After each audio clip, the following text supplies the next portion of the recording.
Hey everyone, we're here at our Sacramento State area kitchen remodel where we originally had an old peninsula style galley kitchen area right where I'm standing. You can see it's now a coffee bar on my left, and behind me we used to have a bearing wall. You can see above me we have the existing framing of the original house. This used to be a bearing wall with about a 4 foot or so opening, a dropped header into the other room. This room was being used as almost like a second kitchen slash playroom, and now this is all going to be one open concept kitchen. In order to do that, we had to put some temporary shoring up or framing to support these trusses. We had to remove this wall, install these LVL beams. These are an engineered wood. These are special. These are not something you can just pick up at Home Depot. Then we went ahead and hung the trusses into the LVL beams with these Simpson hangers.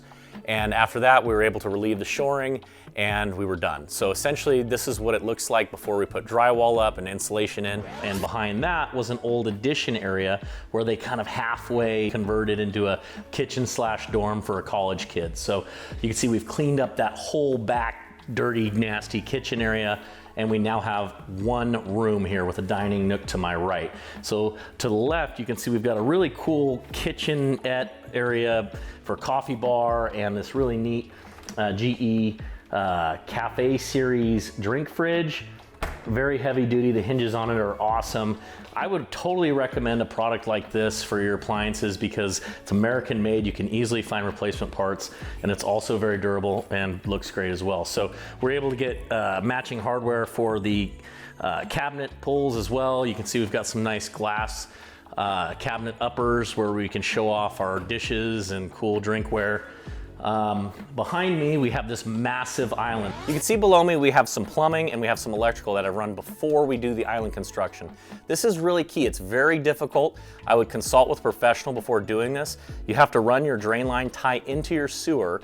That involves a lot of saw cutting, concrete work, digging, and you also see this conduit, or it's basically a pipe that you run your electrical through underground. And you'll also notice that this wire is not a typical Romex wire. This is a gray wire that's called UF, underground feeder wire, and it's waterproof. So that means that if any water gets inside of the conduit, it's gonna be protected regardless.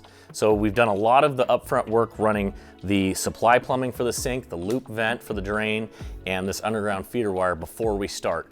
Very critical to do this the right way, or else you will not have a sink or electrical in your island. Right, this thing is about 11 feet by 7. So one of the biggest islands that we've done. It's got some really cool features on these cabinets, like this no pull feature where it bounces. You can open this thing up, close it. You can pull out some of your small appliances, your toasters, whatnot. So it was really important for the homeowner to have a ton of storage here. They cook a lot. They've got a lot of small appliances that need to be hidden. You don't want those to be on top of the counters and lose all your space. So you can see behind me, we've also got some full height pantry cabs with some rollouts as well. So that's really efficient storage. They've used up most of it so far. Some very large doors. You have to have the hardware with the organizers in it so she can put different knickknacks and things. And really the cool part about this island too, to my left, is we were able to surround it with cabinets, right? We're able to do cabinets underneath for long-term storage, stuff that you're not gonna use necessarily every day. So all 4 sides are actual cabinets. And one of the unique features too on this that we can do is inserts, where we've done like this right here for your KitchenAid mixer. You can pull this out, leave it plugged in, and you got yourself a little stand, right? So you can mix up your cookies, your brownies, whatever you got with batter, and then you can bring it back down with the clips. Very easy. You can almost do it with one hand. Shut it and you're done. So very cool. We also have a wall mounted oven here on this side. So this for your Thanksgiving turkey and whatnot.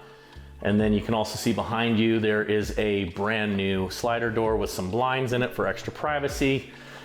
So these are kind of the features that, because they hired a designer, they were able to get this all done beforehand, and we didn't have any afterthoughts, right? So again, GE profile for these appliances, a really cool Kohler apron farm sink here. A lot of this champagne bronze slash brushed brass type finishes. You can see they've also matched the lights, all the hardware to kind of keep that theme going. So a lot of different colors in here, and it all really works well together with the navy and the white and the goldish and whatnot. So we've got this really cool range here with a hidden hood with a cabinet above. So some wood elements and also some nice hidden elements as well. You can turn on some lights in here and you can use that to help cook. 6-burner stove. Again, a lot of cabinetry as well. Behind me, more pantry cabinets for their cookware. Again, GE profile for the fridge. For this project, the homeowner has many kids that run in and out of here on a daily basis. They were really crammed in before with that galley style kitchen. That peninsula looked very ugly, and doing this has allowed them to just live their daily life. It allows them to have the kids come in, eat at the dining nook while they're preparing at the island or somewhere else. The kids are watching TV now in the other separate space where there's a wall dividing them now. So it also has that open feel. A lot more light is coming in now instead of that closed off area we had before. So a much more enjoyable experience with this project now that it's done for these homeowners to live in. So they're gonna be able to stay in here for a long time, and days, mornings, evenings are gonna be a whole different experience now that they've got it all opened up.